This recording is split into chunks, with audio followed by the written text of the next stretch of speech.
దేవుని చిత్తం కాకుండా వేరొక దారిలో నువ్వు వెళ్ళి నీకు కావలసింది నువ్వు సంపాదించుకొని ఆనందంగా ప్రశాంతంగా ఉండు అని సాతాను చెప్తాడు.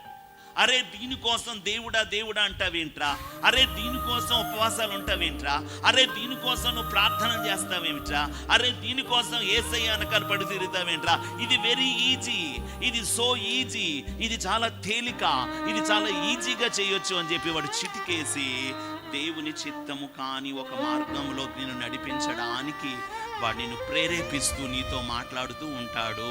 ఒక గేలానికి వానపామును కట్టి నేలలో వదులుతారు.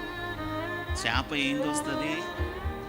చూస్తుంది, పట్టుకుంటుంది. దేనికోసం?